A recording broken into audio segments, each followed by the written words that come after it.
What if you could make your brain act like a supercomputer that churns out perfect decisions flawlessly? This is the question we're pondering today, diving into the intricate world of decision-making and how it shapes our lives on a daily basis.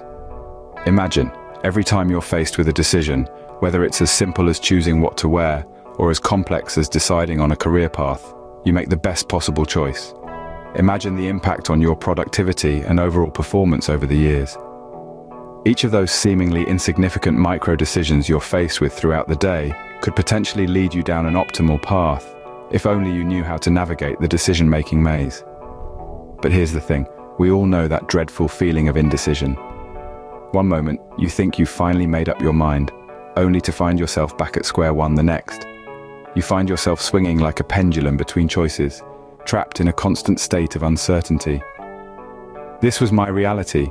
I was ensnared in this cycle, stuck making decisions the way most of us do. My analytical, deliberate approach to decision-making was not just inefficient, it was downright exhausting. I was relying on the wrong system in my brain, and it was blocking me from making decisions in a more effortless and intuitive way. But then, I stumbled upon a revelation. I discovered that the problem wasn't with the decisions themselves, but with my decision-making process. This realization was a game changer, and it led me on a journey of self-discovery and learning towards understanding the two modes of thinking and deciding. So, where does this journey take us? Stay tuned as we delve deeper into the mechanics of decision-making and discover how to transform your brain into the ultimate decision-making machine. But before we start, do consider subscribing to our channel for more such insightful content. That's when I learned about the two modes of thinking and thus deciding discovered by Israeli-American psychologist Daniel Kahneman. These are the two systems at work in our brains, constantly engaged in the dance of decision-making. First up, we have System 1. This is our intuitive, automatic mode of thinking that's fast and effortless. It's like a seasoned chef who can tell when the pasta is al dente just by the feel of it between his fingers, or a mother who senses her child's distress from a subtle change in their tone of voice. This is intuition in action, leveraging our subconscious, our accumulated experiences, and our instincts. Then there's System 2, our conscious, logical, and deliberate mode of thinking. It's slow but effortful, like a chess player carefully planning their next move, or a detective piecing together clues to solve a mystery. It's the part of us that weighs options, analyzes pros and cons, and takes a methodical approach to decision-making. Now here's the catch. As modern, knowledge-driven individuals, we tend to rely heavily on System 2. And why not? It's logical, it's rational, it's responsible. But there's a downside. Over-reliance on System 2 can lead to decision paralysis. It's like being stuck in a traffic jam of thoughts where you're constantly second-guessing yourself, wrestling with doubts and mulling over every possible outcome. It's this cognitive tug-of-war that slows us down and exhausts our mental resources. It's like running a marathon in your mind, and it can be incredibly draining. This overthinking not only hampers our decision-making ability, but also erodes our confidence, diminishes our focus, and makes us susceptible to distractions. Imagine a hamster on a wheel, running and running but getting nowhere. That's what it feels like when we're trapped in this cycle of overthinking. Every decision, no matter how big or small, becomes a mental marathon that leaves us feeling exhausted and overwhelmed. From one decision to the next, you get trapped in this cognitively draining loop of doubt. But what if there was a better way? What if we could strike a balance between these two systems and make decisions that are both intuitive and informed? Stay tuned as we delve deeper into this fascinating topic. And one weekend, I decided I'd go hiking to clear my head. It was a day of clear skies and a gentle breeze, perfect for a solitary expedition. As I ventured along the trail, the natural landscape of rolling hills and greenery unfolded in front of me. It was breathtaking, but more than that, it was serene, a perfect backdrop for my mind to wander. Suddenly I found myself at the foot of a steep hill. The path was rocky, uneven, and challenging. I felt an urge, an inexplicable pull to sprint down that hill, so I did. As I began to run, picking up speed with each step, something extraordinary happened. I slipped into a state of extreme focus, a state where time seemed to distort, and everything became effortless. I was in the flow state, a state that psychologists describe as the optimal state of consciousness. where we feel and perform at our best. As I navigated the rocky terrain, I wasn't consciously deciding where to place my foot next or how to maintain my balance. It was as if some part of my unconscious mind had taken over, making these decisions for me. Every rock that came my way, every twist and turn of the path was met with an instinctive response. My feet knew where to land, my body knew how to move. It was like a dance, a harmonious interplay between my mind and body. I was not just running, I was flowing. This experience was a revelation. It made me realize that our minds possess an incredible capacity for intuitive decision-making, a capacity we often underestimate. It was like my brain had flipped a switch.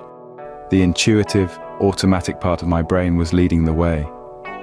It was a fascinating insight into the power of intuition and the potential it holds for enhancing our decision-making capabilities. This is not a state of mindlessness, but rather a state of mindfulness, where every ounce of your cognitive power is directed towards the task at hand. My brain was engaged in what psychologists call transient hypofrontality. It's a fancy term for a simple concept. In this state, the prefrontal cortex, the decision-making part of the brain, takes a back seat. It's like the conductor of an orchestra stepping off the podium, allowing each musician to play their part intuitively. This doesn't mean that decisions aren't being made. Quite the contrary, decisions are being made faster than ever. It's just that they're not being made consciously. Instead, they're being made by our unconscious mind, the part of our brain that processes information at a speed that the conscious mind can't even fathom. It's like having a supercomputer in your brain that's constantly processing information and making decisions on your behalf. And the beauty of it all is that it happens automatically, without any conscious effort on your part. So the next time you're faced with a decision, remember that you have an unconscious decision maker within you. Learn to trust it. Learn to let it guide you. You might just find that it leads you down the optimal path, the path that you would have chosen if you had all the time in the world to deliberate and analyze. So my brain was relying on faster, more automatic decision-making. How can we apply this newfound understanding to our everyday decision-making process? The key lies in recognizing the strength of both systems and using them in harmony. Let's start with System 1, the intuitive decision-making powerhouse. This system is a seasoned veteran, honed by millions of years of evolution. It's like a supercomputer, rapidly processing vast amounts of data from our senses and past experiences in the blink of an eye. It's the system that detects patterns, makes quick judgments, and guides our actions in familiar situations. But how do we harness this supercomputer in our head? The answer is surprisingly simple: practice. The more we immerse ourselves in a task, the more our intuition develops. Whether it's playing chess, writing, or making business decisions, the key is repetition and experience. However, this doesn't mean we should completely sideline System 2. This system is our internal auditor, checking the decisions of System 1 and stepping in when a situation is complex or unfamiliar. It's the system that allows us to plan, reason, and make deliberate decisions. To make the best use of System 2, we need to create space for it to operate. This could be taking a step back to reflect on a decision, or even scheduling time for deep focused thinking. But remember, while System 2 is powerful, it's also energy intensive. Overuse can lead to decision fatigue, so it's important to balance its use with the effortless operation of System 1. In essence, the art of decision-making lies in the dance between these two systems. It's about trusting your intuition when you can, and taking the time to deliberate when you must. It's about knowing when to go with the flow, and when to paddle against the current. So next time you're faced with a decision, remember this: your brain is a supercomputer. And just like a supercomputer, it has different modes of operation, each with its own strengths and weaknesses. Understanding these modes and using them effectively is the key to making the right decision. Perhaps you've experienced this intense focus while painting, writing, or even solving a complex problem. We invite you to share these experiences in the comments section below. It's an open space for you to express your thoughts, share your stories, and connect with like-minded individuals. If you have suggestions for future topics, we'd be more than happy to hear them.